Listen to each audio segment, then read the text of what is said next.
क्या आप जानते हैं कि हिंदू पौराणिक कथाओं के सबसे शक्तिशाली देवताओं में से एक को कभी उनके अपने पिता ने अस्वीकार कर दिया था, जिंदा जला दिया था और मरने के लिए एक पेड़ के नीचे छोड़ दिया था।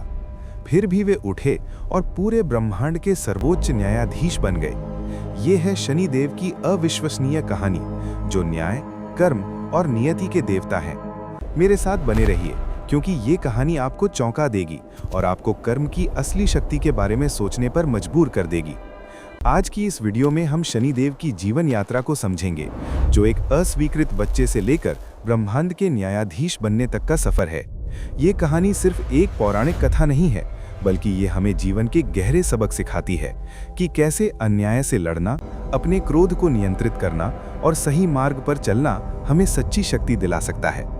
तो चलिए शुरू करते हैं इस रोमांचक यात्रा को, जहां हम जानेंगे कि कैसे एक काले रंग के अस्वीकृत और अपमानित बालक ने अपनी तपस्या, साहस और दृढ़ संकल्प से देवताओं को भी घुटने टेकने पर मजबूर कर दिया। ये कहानी शुरू होती है त्रेता युग से, लाखों वर्ष पहले, जब सूर्य देव ने विश्वकर्मा देव की पुत्री देवी संज्ञा से विवाह किया था। विवाह के बाद जब भी सूर्य देव अपनी पत्नी के पास आते, तो देवी संज्ञा उनके अत्यधिक तेज को सहन नहीं कर पाती थीं। उनका तेज इतना प्रखर था कि देवी संज्ञा के लिए उनके समीप रहना अत्यंत कठिन हो गया था। समय बीतता गया और कुछ वर्षों बाद देवी संज्ञा ने वैवस्वत मनु और यमुना जैसे तेजस्वी संतानों को जन्म दिया। लेकिन फिर भी देवी संज्ञा सूर्य देव के तेज से परेशान रहती थीं। एक दिन उन्होंने निर्णय लिया कि वे सूर्य लोक से दूर जाकर तपस्या करेंगी, ताकि सूर्य देव के तेज को सहन करने की शक्ति प्राप्त कर सकें। लेकिन उन्हें अपने नवजात बच्चों की देखभाल की भी चिंता थी, और साथ ही वे नहीं चाहती थीं कि सूर्य देव को उनके जाने का पता चले। इसलिए देवी संज्ञा ने अपनी सिद्धि शक्तियों का उपयोग करके अपनी ही तरह दिखने वाली एक छाया प्रकट की, जिसका नाम उन्होंने छाया रखा। उन्होंने छाया को सारी जिम्मेदारियां सौंपी और तपस्या करने के लिए एक अज्ञात स्थान की ओर प्रस्थान कर गईं। इसके बाद जब भी सूर्यदेव अपनी पत्नी के पास आते, तो देवी छाया पर उनके तेज का कोई असर नहीं होता था। सूर्यदेव को कभी ये शक नहीं हुआ कि उनके सामने उनकी असली पत्नी नहीं, बल्कि उनकी छाया है। दोनों खुशी खुशी साथ रहने लगे और समय यूं ही बीतता चला गया। धीरे धीरे वैवस्वत मनु, यमराज और यमुना भी बड़े हो गए। सूर्यदेव ने उन्हें उनकी काबिलियत के अनुसार अलग अलग कार्यभार सौंप दिए और स्वयं भी अपने कर्तव्यों में व्यस्त रहने लगे। इस वजह से देवी छाया अकेली पड़ गईं और उन्होंने महादेव की तपस्या करने का निश्चय किया। वे पूरी तरह से महादेव की तपस्या में लीन हो गईं, तेज धूप में तपती हुईं, भूखी प्यासी रहकर कई महीनों तक तपस्या करती रहीं। इसी दौरान देवी छाया ने गर्भ धारण भी कर लिया था। कई महीनों की कठोर तपस्या के बाद महादेव देवी छाया के सामने प्रकट हुए और उनसे वरदान मांगने को कहा। देवी छाया ने महादेव से एक असली जीवन का वरदान मांगा, क्योंकि वे तो केवल देवी संज्ञा की एक छाया मात्र थीं। दरअसल देवी संज्ञा के एक बार सूर्यलोक से चले जाने और वापस न लौटने के कारण देवी छाया के अंदर एक असली जीवन जीने की प्रबल इच्छा जागृत हो चुकी थी। महादेव ने तथास्तु कहा और अंतर्ध्यान हो गए। कुछ महीनों बाद देवी छाया ने एक दिव्य शिशु को जन्म दिया, लेकिन वह शिशु काले रंग का था। ये देखकर देवी छाया चिंता में डूब गईं, लेकिन फिर उन्होंने समझ लिया कि उनके भूखे प्यासे रहकर और कड़ी धूप में तपस्या करने के कारण ही शिशु का रंग काला हुआ था। साथ ही उनके छाया होने का प्रभाव भी शिशु पर पड़ा था। ये दिव्य काले रंग का शिशु कोई और नहीं, बल्कि स्वयं शनिदेव थे। देवी छाया शनिदेव का लालन पालन प्रेम से करती रहीं। एक दिन सूर्यदेव अपने महल में अपनी पत्नी से मिलने आए, जहां देवी छाया ने उन्हें अपने पुत्र शनि से मिलवाया और शिशु को सीधे सूर्यदेव की गोद में रख दिया।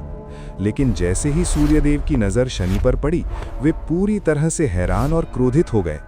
उन्होंने शनि को वापस देवी छाया की गोद में रखते हुए उन्हें बहुत फटकारा। सूर्यदेव ने कहा कि इस शिशु में उनके कोई भी गुण मौजूद नहीं है, न उनकी तरह तेज, न स्वस्थ शरीर और न ही रंग रूप। किसी भी प्रकार से ये उनका पुत्र हो ही नहीं सकता।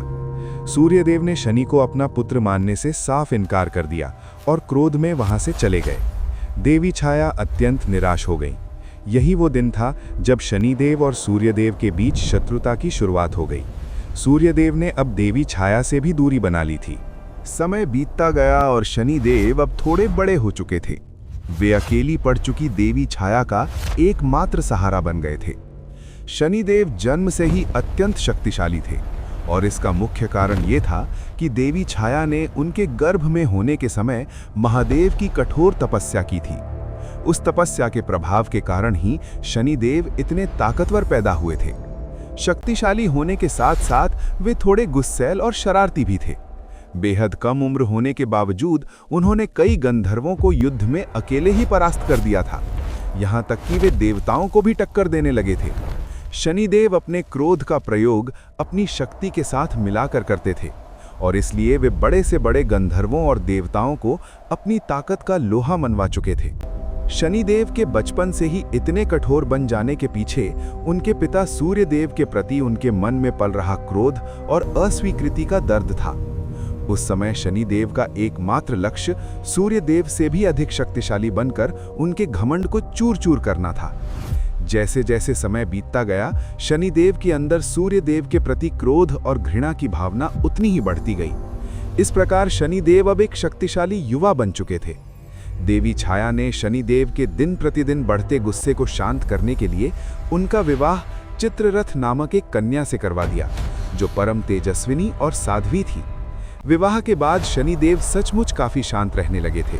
एक बार जब शनिदेव ध्यान मुद्रा में बैठे हुए थे, तब उनकी पत्नी चित्ररथ ने उनके सामने पुत्र प्राप्ति की इच्छा व्यक्त की, लेकिन शनिदेव ने कोई उत्तर नहीं दिया। कई बार अपनी इच्छा व्यक्त करने के बावजूद भी देवी चित्ररथ को शनिदेव की तरफ से कोई जवाब नहीं मिला। ये व्यवहार देवी चित्ररथ को अपमानजनक लगा और क्रोध में आकर उन्होंने शनिदेव को श्राप दे दिया।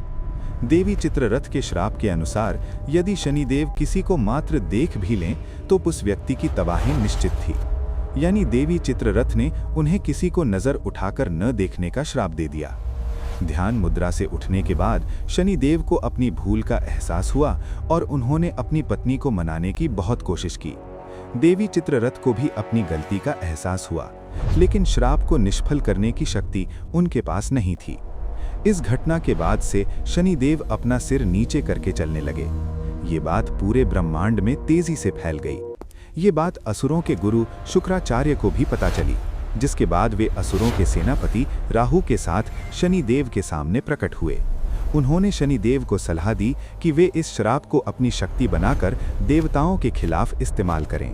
लेकिन शनिदेव ने शुक्राचार्य को स्वार्थ के लिए दूसरों का इस्तेमाल न करने की सलाह देते हुए साफ मना कर दिया और शुक्राचार्य तथा राहु को वापस जाने को कहा।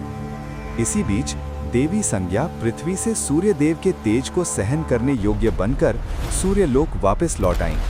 उन्हें अपनी पीठ पीछे हुई सभी घटनाओं का पता चल गया। वे देवी छाया पर अत्यंत क्रोधित हुईं और सूर्यदेव को सब कुछ सच सच बता दिया। सूर्यदेव ने न केवल देवी संज्ञा पर अपना क्रोध व्यक्त किया, बल्कि उन्होंने देवी छाया और शनिदेव को सूर्यलोक से निष्कासित कर अपमानित करके बाहर निकाल दिया। इसके बाद शनिदेव और माता छाया पृथ्वी की ओर चल पड़े और एक घने और सुंदर वन में निवास करने लगे। वन में रहते रहते शनिदेव की मित्रता काकराज से हुई। इस खूबसूरत वन में शनिदेव और माता छाया खुशी खुशी रहने लगे। समय बीतता गया और कुछ वर्षों बाद सूर्यदेव को शनिदेव के इस निवास स्थान का पता चल गया। सूर्यदेव शनिदेव के जान के दुश्मन बन बैठे और उन्होंने शनिदेव के निवास स्थान वाले वन में अपनी मायावी शक्ति से भयंकर आग लगा दी।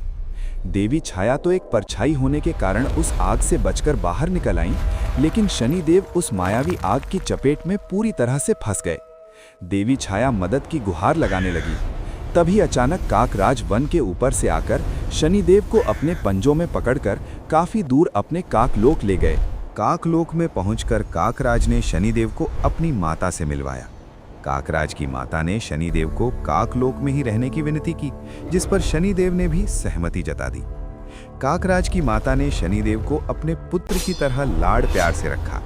समय यूं ही बीतता गया। एक दिन ये बात इंद्रदेव को पता चली। शनिदेव और काकराज की अनुपस्थिति में इंद्रदेव ने काकलोक पर हमला कर दिया।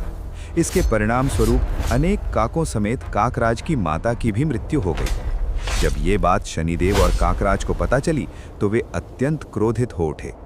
शनिदेव आग बबूला होते हुए अपनी शक्ति को जगाते हुए उस शक्ति का कुछ हिस्सा काकराज पर भी समाहित कर दिया। फिर काकराज पर सवार होकर वे स्वर्गलोक की ओर प्रस्थान कर बैठे। स्वर्गलोक में इंद्रदेव समेत सभी देवता नृत्य और सोमरस का आनंद उठा रहे थे कि तभी उन्हें दूर से एक बेहद जोरदार गर्जना सुनाई दी। तीव्र गति से काल के समान एक विशाल काक और उस पर सवार शनिदेव उनकी ओर आते दिखाई दिए। ये देखकर स्वर्गलोक में भगदड़ मच गई।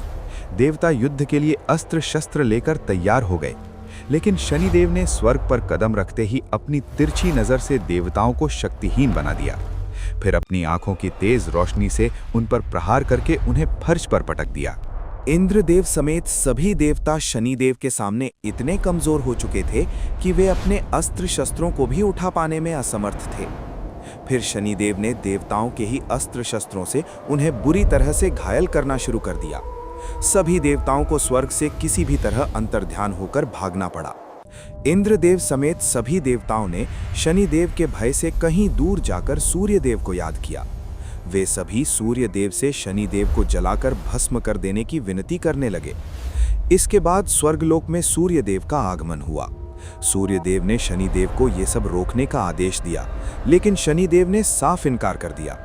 फिर सूर्यदेव ने शनिदेव पर अपनी मायावी और घातक किरणों से प्रहार कर दिया, लेकिन शनिदेव ने उन किरणों को बीच में ही अपनी आंखों की भयंकर ऊर्जा से नष्ट कर दिया। साथ ही उन्होंने सूर्यदेव पर अपनी कुदृष्टि भी डाल दी। इससे सूर्यदेव बिल्कुल ठंडे और काले पड़ गए। इसके परिणाम स्वरूप पूरी आकाशगंगा की रोशनी विलुप्त हो गई और हर जगह सिर्फ अंधेरा ही अंधेरा छा गया। सूर्यदेव को भी स्वर्ग छोड़कर भागना पड़ा।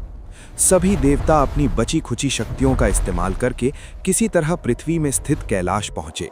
महादेव के सामने सारी बात बताकर वे रो पड़े। महादेव ने सबसे पहले सभी देवताओं को उनके करतूतों के लिए फटकार लगाई और फिर स्वर्ग समेत देवताओं की शक्तियों को वापस दिलाने का भरोसा दिलाया। फिर महादेव ने अपने कुछ शिवगणों की टुकड़ियों को देवताओं के साथ स्वर्गलोक रवाना किया। स्वर्गलोक पहुंचते ही देवताओं ने शनिदेव को युद्ध के लिए ललकारा। शनिदेव युद्ध के लिए देवताओं और शिवगणों के सामने उपस्थित हुए। शिवगण शनिदेव पर टूट पड़े, लेकिन शनिदेव ने अपनी कुदृष्टि का प्रयोग करके सबसे पहले शिवगणों को शक्तिहीन और सुस्त बना दिया, जिससे वे जमीन पर गिर पड़े। फिर शनिदेव ने अपनी कुदृष्टि से इंद्रदेव और सूर्यदेव को वहीं मूर्छित कर दिया। ये देखकर बाकी देवता स्वर्गलोक से अंतर्ध्यान हो गए। शनिदेव ने इंद्रदेव से देवराज का राजमुकुट छीनकर अपने पास रख लिया। फिर इंद्रदेव समेत सूर्यदेव को स्वर्ग में ही अपना बंदी बनाकर बंदी गृह में डाल दिया। अग्निदेव और वरुण देव समेत बाकी देवता स्वर्गलोक से दोबारा भागते हुए कैलाश में महादेव के पास आ पहुंचे।